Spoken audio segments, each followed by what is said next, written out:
When the real estate agent was showing me the house, I specifically asked if it was haunted, or if anyone had died in it. She said no. I liked the house, the price was right, and it wasn't infested with spirits, so I bought it. Everything was fine. For a month or so. My first indication something was amiss was the simple sensation that I was being watched.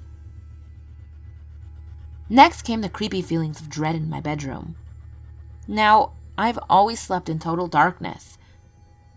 When I tried doing just that in my new house, it felt as if somebody was hovering mere inches from my body. That and the being watched thing, so the light stayed on. Then there were the footsteps. That was in my room on the second floor, and I heard my partner coming up the stairs. I looked and found nothing. Turns out he was fast asleep in the basement family room. My son woke up late one night with scratches on his back. They looked like burn welts, and the whole area was red and roughly shaped like a hand.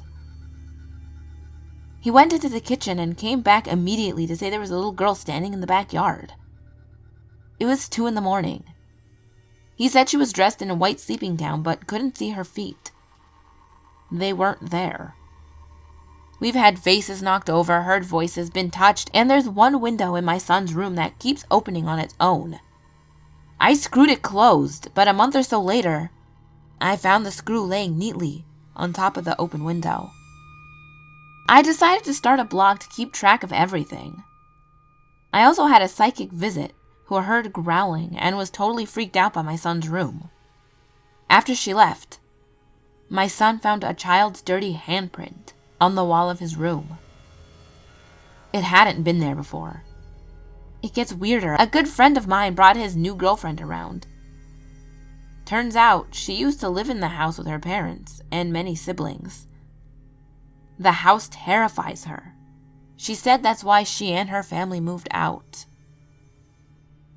She then proceeded to tell us experiences which were numerous and scary. The one that got me really involved, her and the kids she was nannying for, there were 10. They'd play in the backyard and she'd occasionally look out the window to count heads. Sometimes there would be 11. She saw the 11th once. A little girl. I put all her stories on my blog to make sure that I never forget them. The next step for me was to call the local paranormal investigators, SPCTR, to do their thing. This group is a member of the Taps family, the TV ghost hunters, and are very professional. They caught a lot of EVPs. One captured in my bedroom was a child's voice saying, "What happened?" Footsteps and a loud bang were also recorded. The local newspaper and local TV station asked to interview me in the house for Halloween stories. They took it seriously, and I hoped by doing them, others who may experience strange events in their homes will realize that they're not alone, and that they have options available to them. I still have activity, and I still report it on my blog. And I sleep with my light on. My dad worked for the Bureau of Indian Affairs, so we lived in government housing. I'm not sure how old the houses were, but I always had this uneasy feeling like I was being watched in that house and that I was never completely alone. Growing up in the house as a child, I was afraid. I felt like something was going to happen, and that's probably why it seemed to bother me more than anyone else. Because I felt it. I felt something was there, even though no one else did or acknowledged it. The first thing I felt in that house was someone watching me while I slept. I would wake up with my forehead tickling like someone was staring at me. I would look around, but there would be no one there, so I started sleeping with my face covered up. Then I would hear strange noises throughout the house that made me very paranoid. And of course made my imagination go wild. After a while I started sleeping with my parents until probably the 5th grade. One night, for some strange reason, I was scared, so I slept in my parents' room. But they locked me out. So I just sat in the hallway, looking down and afraid, and suddenly I decided that I'm not going to be afraid anymore. I'm going to go to bed, and if something happens, it happens. I turned off the light, left the door open, laid beside my sister on the queen bed, and covered my face. After a while, as I was about to drift off to sleep, I felt someone grab my face and shake it violently. It woke me up, and I immediately took the covers off my face to see who it was. I fully expected to see my sister there, mad about something. But she was still asleep beside me on the bed. I know it couldn't have been her. I would have felt her get back in the bed. I got up fast to turn the light on and to look under the bed, but no one was there. I looked down the hall. Everyone's door was closed. If it was anyone else in the house, I'm sure I would have heard them. You can't make a move in this house without being heard due to the squeaky floors and loud doors. I decided to leave the light on this time, but I shut the door and calmed myself by praying. Eventually, I fell asleep. The first time I ever saw something in that house was trippy. It was winter, and my parents couldn't afford to put propane in, so we all had to sleep in the same room with heaters. All of us kids were sleeping on the mattress on the floor, and my parents were asleep on their bed. Sometime in the middle of the night, I woke up and turned onto my side and saw my mother standing by the window, looking at me. She smiled and waved her hand like she wanted me to come to her. I shook my head no and then noticed movement where my mom usually sleeps. So I glanced there and it's my mother still asleep there. And that thing is not her. So I start screaming, crying, and trying not to look at this thing, but it stays there until my parents wake up. So I rush and switch on the light. I just start freaking out and have like a major meltdown. My poor little mind just couldn't understand what the hell just happened. I cannot go back to sleep until it's lights out. I don't think my parents took me seriously until a few days later after my mom has this dream, where she's going up to heaven, down to hell, and back up again. It's at that exact moment my little brother woke her up because he's scared and she freaks out on him. My dad has to pull her off my brother and wake her up. My parents tell our preacher about these two incidents, and he tells him that my mom probably could have died that night if my little brother didn't wake her up, and that I saw her soul roaming before then. At first I believed it, but after seeing doppelgangers of other people in that house, including one of myself, I don't believe it. I believe there's something paranormal in that house that could mimic people. I'll post more stories of these other incidents another time. In my first post, I wrote about seeing an unknown entity mimic my mother. In the second part, I'm posting about the entity taking on the form of my older brother. One day when I was a teenager, I was at home and I was reading a really good book that I didn't want to put down, but my bladder was about to burst, so I rushed to the bathroom. As I was doing my thing, out of the corner of my eye, I see the closed shower curtain move. So I glance over for just a second or two. I see what looks like my brother laying in the bathtub, reading a magazine of all things. Just before he glances back at me, I look away pretending I didn't see him. I hurried and finished, decided not to wash my hands, opened the door and walked out. I took a couple of steps into the hall and I was like, wait a minute. Didn't I just see my peeping Tom brother in the bathtub? I'm gonna go give him a piece of my mind. It was like I almost forgot about it for some reason. I immediately turned around and marched to the tub, ready to get mad at my brother, but when I pulled back the shower curtain, no one was there. I chalked it up to my imagination until the next time I saw it. One night, I was particularly awakened by someone walking down the hallway into my room. My sister was sleeping on a twin bed on one side of our room, and I was sleeping on the queen bed on the other side of the room. Still half asleep, I opened my eyes slightly and saw what looked like my brother walking towards the foot of my bed.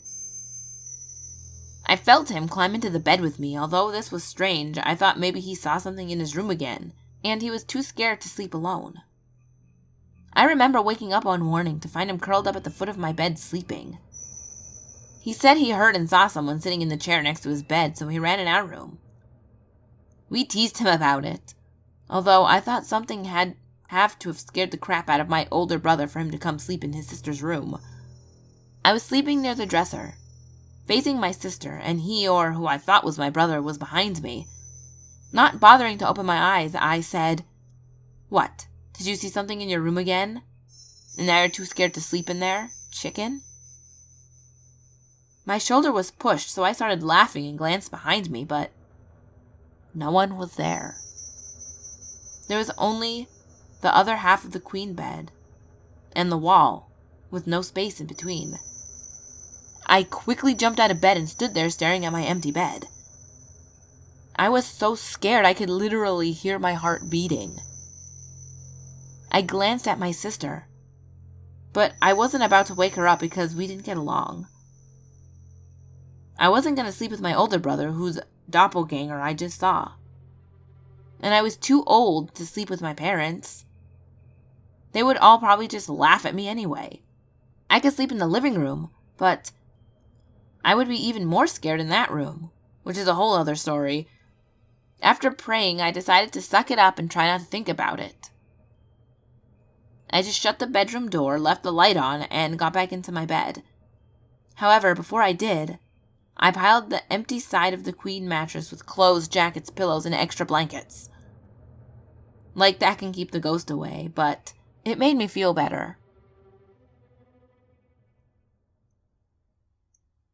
The following account took place approximately June of 2002 on a farm west of Hurley, South Dakota. I was 18 and had just begun dating a girl I worked with. But there was a lot of driving involved for us to see each other.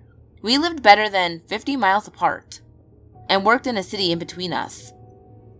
To spare myself the commute, I decided to move to a farm outside of town with her uncle, who was a friend of mine. It was more or less a shabby hobby farm, as nobody living there was working the surrounding land. The house was dirty and run down, and the living room would practically flood whenever it rained. I brought myself to deal with it so I can be closer to my girlfriend. Besides, I was really only going to be there to sleep. I'd been there about a week, sleeping on the floor in what was pretty much the upstairs living room each night, because I never made time to clear the junk out of what was supposed to be my room. Sleeping on the floor for this long proved to be more than my back wanted to tolerate. One night, around 11 p.m., I had had enough and decided to clear out the room. I moved my things in. It was probably at least 2 to 3 hours, and finally I got to lay down in my newly remodeled room at around 2 o'clock a.m. to catch a few winks before I had to be up for the 35-mile drive and long day at work. I was awakened by the sound of boot steps coming up the stairs and the hallway light being turned on. It startled me because both the uncle and the other homeowner were away for the week, and my girlfriend had no license or means of transportation to get to this farm, especially at 2-something in the morning. I was home alone and shut all the lights off before going to bed. As the steps reached the top of the stairs, I squinted my eyes open just far enough to see the silhouette of a man leaning against one side of the doorframe before closing them again. At this point, I believe I have an intruder. The new setup of my room included a long coffee table against the wall to my right, upon which laid a sword that I used in my study of Japanese martial arts. I'd made the decision that I'm going to explode out of bed and simultaneously draw the sword and cut this guy down. I got my breath right, and the very instant I'm about to take the leap out of the bed, he starts talking to me. But his voice was directly next to my ear. This means in 2 seconds he crossed the hardwood floor to the back of the room without making a sound, knelt down the 12 inches of space between my mattress and the smaller coffee table, and began speaking as if he had been there all along. I, however, didn't bother processing all of that fully because I recognized the voice to be the uncle. At least I thought so at the time. His room was upstairs next to mine, so I figured he was home early and on his way to bed, and noticed what I had done with the room. Even the next day, I couldn't have repeated our conversation verbatim, but I do remember the first thing he said to me was to the effect of, "I see you got the room all fixed up, and it looks really nice in here now." We conversed about it for maybe a minute, and he said, "Well, good night." And the hall light turned off, and he went to his room. The next day, I went about my routine. Went to work and hung out with the girlfriend for the rest of the night until around 10 p.m. Then went back to the farm to retire for the night. When I got there, I found all the lights on, and the uncle tooling around in the kitchen. He acted all surprised to see me. It was kind of strange. We hung out for an hour and a couple beers, when in the middle of the conversation, I asked him about something he had said to me last night when we were talking in my room. He shot me a very confused look and explained that he had just got back from his trip today, and only a few hours ago at that. The flood of adrenaline that went through my body at that moment was almost crippling, unless the intruder had bothered to lock the deadbolt as he left, and knew of some way to latch the chain door and lock all the windows from the outside. I'd spoken to a ghost. The second incident, because I had no other place I could go, and because the encounter was relatively friendly, I stayed in the house for a few more weeks. I always had to know when someone else was going to be around, though, because I refused to be in there by myself. I guess I was always kind of waiting for something else to happen, but nothing ever did. Then, I woke up one morning and started down the stairs.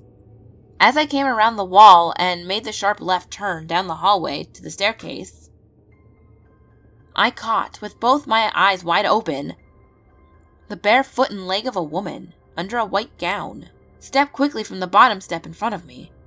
I stopped in my tracks because there should be no such woman in any such clothing here right now. I immediately thought it must be my girlfriend and started calling her name while heading down the direction I saw her run. I realized something wasn't quite right because my girlfriend doesn't wear gowns, dresses, or skirts, and she wasn't responding as I called her name. I searched all throughout the rooms downstairs and realized that the uncle and homeowner were both gone, and they were both single anyway. I braved the creepy cobweb basement nobody ever goes into. I went back upstairs and searched those rooms. I even went outside and searched the property, the barn and the sheds, but there was nobody. I left after that. I found my girlfriend at her house waiting for me to show up. When I realized it wasn't her I'd seen, we went back, moved my things out, and I have never returned. We moved into our house in 1977. It was a 2-year-old modular home. No one has ever died in our house. However, we live on a property that was once the Evergreen Cemetery.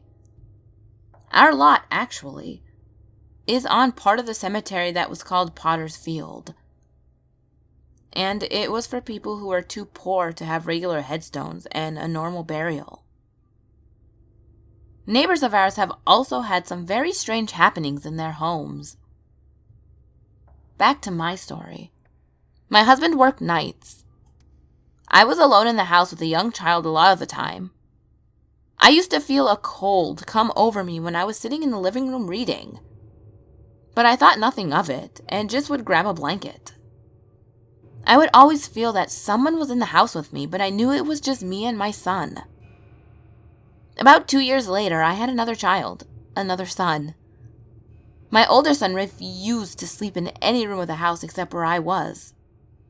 So I let him sleep with me and the baby.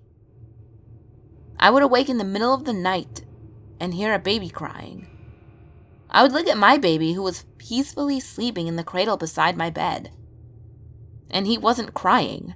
My 2-year-old son was also sleeping peacefully in the bed and was not crying. The crying came from across the hall in another bedroom. I got up and went in, and the crying stopped. This happened regularly. Then, the toilet in our second bathroom started flushing in the middle of the night. I told my husband, and he checked it out and said that there was nothing wrong with it. He thought I was crazy. One night when he was actually home sleeping, it flushed, and he was amazed. I also started to find things moved around in the house. My comb and brush would be in a different place. My children's clothing would be in different drawers. I don't know any of the neighbors, so I had no one to talk to. Besides, they would think I was stark raving mad. Once, I purchased 2 very pretty sundresses, one pink and one blue, that needed altering before wearing. I took the pink one and altered it, but left the blue one in the shopping bag and put it on the top shelf of my closet. When I went back there a few days later to get it, it was gone. I looked everywhere, completely went through the entire closet and never found it. I accused my husband of throwing it in the trash. He denied it. Finally, I gave up, resigned to the fact that it was gone. I placed my car and house keys on the kitchen counter instead of putting them in my purse, as I usually had. The next morning, my keys were gone. I looked everywhere and never found them. The children would not sleep in one of the bedrooms, so I put them both in together in one. They were okay as long as they were together, but they would not sleep separately. One evening after they went to bed, I was in the living room reading. I heard the voice of a young child, and that of a young woman. The TV wasn't on, no one was in the house but me and my children. I looked up, and there in the hallway was a beautiful young woman in a long gray dress. She was holding the hand of a little boy, 3 or 4, who was wearing a very balloony type short pant. I got up to go to them and they vanished. Now, I thought I was really going insane, and of course I couldn't tell anyone. I saw them many times after that. The toilet also kept flushing and things kept moving around in the house. In the meantime, I talked to neighbors and they had told me that we lived on what used to be an old cemetery, and that several of the neighbors had strange things happening to them also. I told them about what had happened, and they were not shocked and believed me. I learned to live with the young woman and child. They never harmed me or my children. The boys never said they saw anything, and my husband still thought I was crazy. About 10 years passed. My husband decided to build a closet in our large living room. He put up the framework, put in the shelf and a rod, put paneling all around it, and installed a door. We used this closet for our coats when we came in from outdoors. Throughout the years, it accumulated a lot of stuff, and soon was overflowing. Eventually, I decided to clean the closet and took everything out and put it in the living room, separating it, and decided to give it to the Salvation Army. I saw something at the back of the shelf crunched up in the corner. I got a step stool and was very surprised to see what it was. It was the sack with the blue sundress in it, tags on it and everything, just like when I had bought it. It was impossible. That closet was not even in existence when the sundress went missing. Then, I started smelling cigarette smoke when I was reading late at night. No one smoked in our house. I felt like someone was looking over my shoulder from behind, and I smelled the smoke. I eventually saw a man in the house. He was tall and wore strange-looking clothes. He was walking away from me down the hallway. I ran after him thinking someone was in the house and would be harming my children, who were almost teenagers by this time.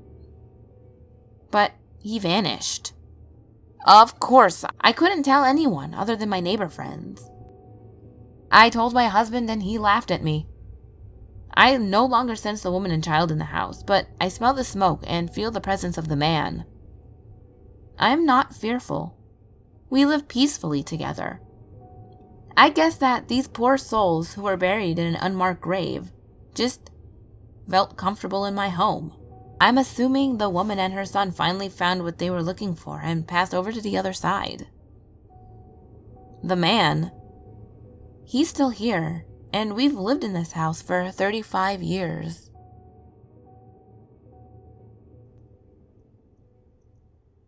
Ghouls, I hope you enjoyed these 5 South Dakota ghost stories. They were actually really hard to find. There wasn't many at all, actually, and which is surprising to me because I figured there'd be a lot of like Native American stories and stuff, and I guess some of them kind of are. But yeah, I hope you enjoyed. I know my end slate's a little like weird. I'm trying to use that new like YouTube thingy. And talking about new YouTube thingies, please remember to thumbs up and bell or what the fuck ever, because YouTube be fucking up and it's really obnoxious. So yeah. What have you ghouls been up to? I have been making cookies and shit, because around the holidays I like to make a bunch of cookies for everybody. So yeah, what do you ghouls do around the holidays? Do you bake a lot? Do you just like veg out a lot? Like, what do you do?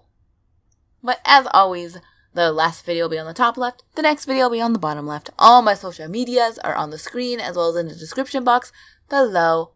And remember, there's always someone or something watching you.